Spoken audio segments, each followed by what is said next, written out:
Question 1, guys. The first thing I want to do is identify all the risks with regards to the going concern in the scenario. And I'm simply going to put them down. It's literally just, these are the things, the indicators that I picked up in the scenario that show me there could be a concern with their ability to continue in the foreseeable future.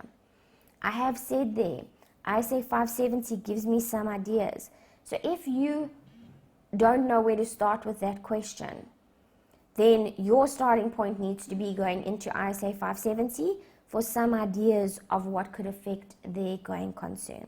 So we'll go to 570, and once we've seen what we should be looking out for, we'll come back to the scenario to see what we picked up, and then to identify any additional if I need more, because I don't have 10 points.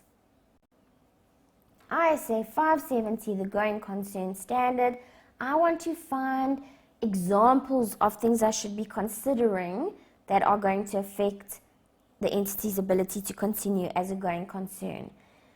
Nothing completely stands out to me with regards to where to look, so I'm going to start by going into the requirements. Paragraph 10.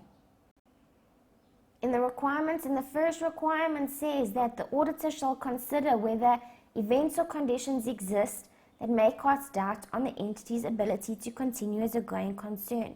So these A paragraphs are going to help me with events or conditions that may cast doubt on the ability to continue. And A3 has the list of examples of events or conditions. So financial indicators, net liability or net current liability, fixed term borrowings that are maturing without prospect of renewal, withdrawal of financial support from creditors, net operating cash flows, adverse key ratios, operating losses, inability to pay creditors when they fall due. Some operating indicators, management intent to liquidate, loss of key management, labor difficulties, loss of a major market, emergence of successors, competitors. Other, if there's non-compliance with capital or other regulatory requirements, pending legal or regulatory proceedings, changes in law or regulation. Okay, so some examples of what I should be looking out for if I haven't picked up anything or haven't picked up sufficient examples of indicators or risks that their going concern might not be appropriate. And then there are some mitigating factors. So if I see any of these, they counter some of the risks. If I can see that they've got plans to maintain adequate cash flows by disposing of assets, getting or rescheduling loan repayments or getting new loans, additional capital, okay, or anything that could help them to address any of those risks above, I can then go and discuss, yes, here are some concerns, but here are also some positives. Okay, so let's go into the question to see what was identified and then add any additional that are here that we hadn't initially picked up. So I'm in the scenario, I'm just looking for anywhere where I have noted there could be a concern with the ability to continue as a going concern. My first risk here is because they were significantly impacted by the lockdown in 2020. But guys, I can also add that currently we're in 2021, year end is 31 May, and there's still concerns that there could be further lockdowns. So I want to add that as something to substantiate that it's not just over because of what happened previously. There could still be more with new waves of COVID coming. So I'm doing question 1 and I'm doing A. And I'm saying the first risk is that they were significantly impacted by lockdown in 2020, and in 2021, COVID still exists with future threats of lockdown, which could impact the sale of beer locally, further affecting their ability to continue. My next going concern here is a positive, where they were able to limit the damage because they were able to export beer. So I'm going to add this as something that decreases the risk. And so because I've now identified that I'm not only going to be addressing factors that negatively affect their ability to continue, I now want to put headings in place. And I'm going to say above here, factors that raise concern about their ability to continue. And then I'm going to leave a page, and then I'm going to have factors that mitigate the risks around the going concern inability. And I'm going to say here, in 2020, they expanded into Sub-Saharan Africa. Therefore, there's potential for additional markets in exporting. And I've addressed that now. Then I've got they're experiencing cash flow difficulties and operating at the limits of its overdraft. So I'm going to address these two. They are experiencing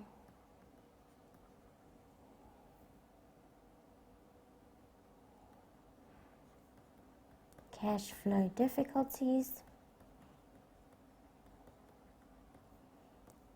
They are operating at the limit of their overdraft. So therefore, they can't get access to further overdraft facilities if they need it. I'm going to cross these off. And then I've got poor working capital management.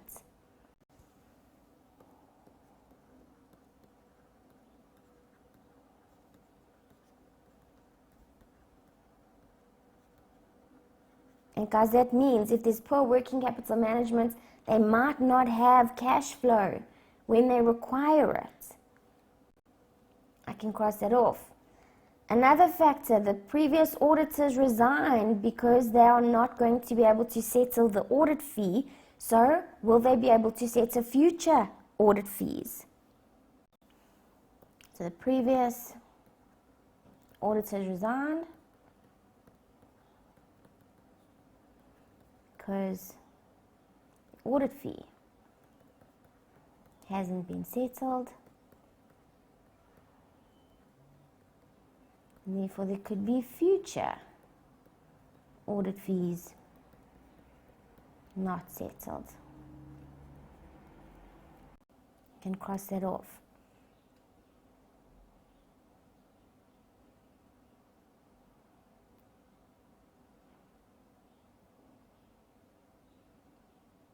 Okay, in this memorandum now, what do I see? Okay, so I've got a net operating loss has increased. There's been an increase in the net operating loss.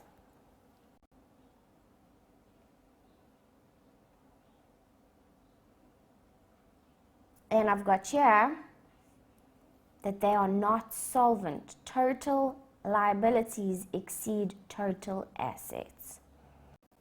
So total liabilities exceed total assets, therefore they are not solvent. Guys, I was limited to the background information and Memorandum A, so I can't even go into the fact that there is a litigation in Memorandum B. So now I need to come back and go, okay, well, what additional information is there? Any concerns with the ability to continue as a going concern? I can now go into these financials and look for information that backs that.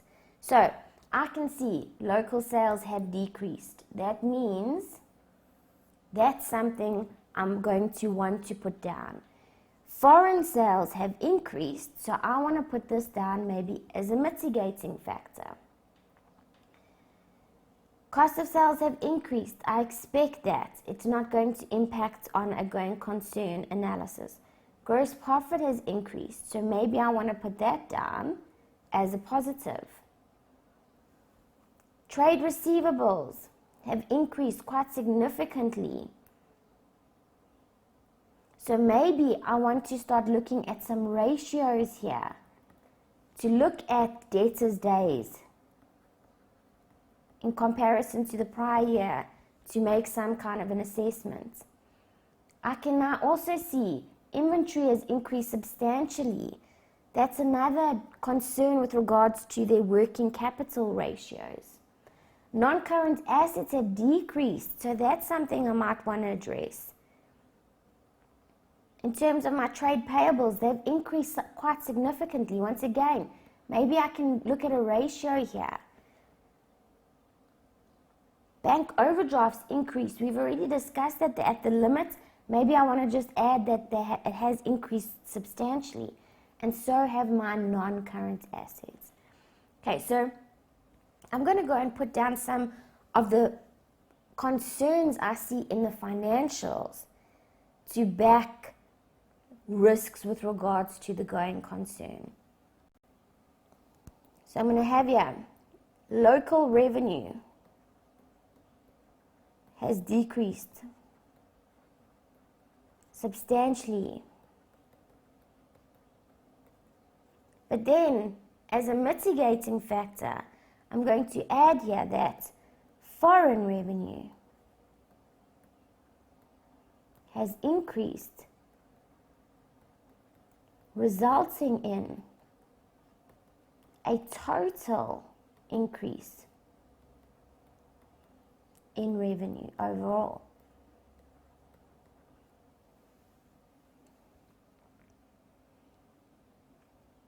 So my other negatives were a huge increase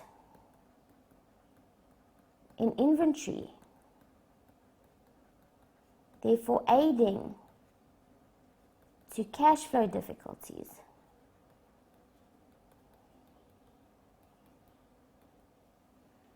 Let's look and do some calculations for those ratios. Debtors days, creditors days.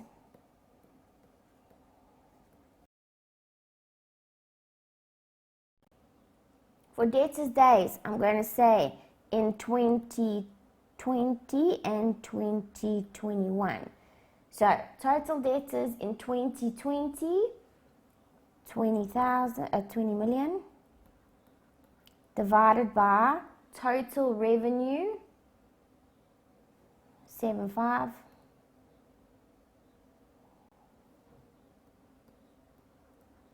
times 365 equals 96. And in 2021, we had total debtors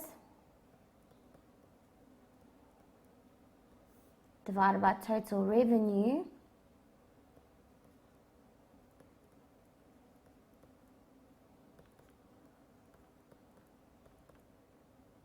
$114. So I can say that in the current year, debtors are taking way longer to settle.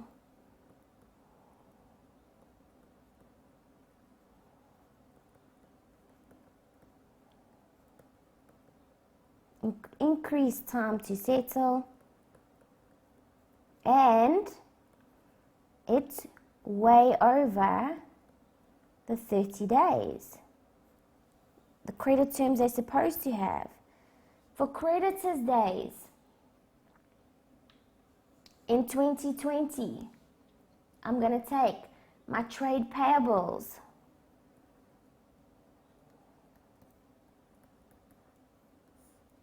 and I'm going to divide it by my cost of sales,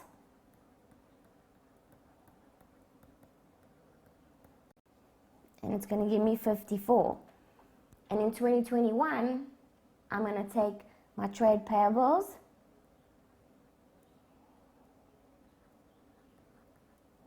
divided by my cost of sales,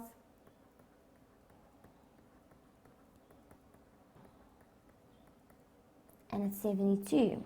So once again, current year, I'm taking longer to settle over the 30 days.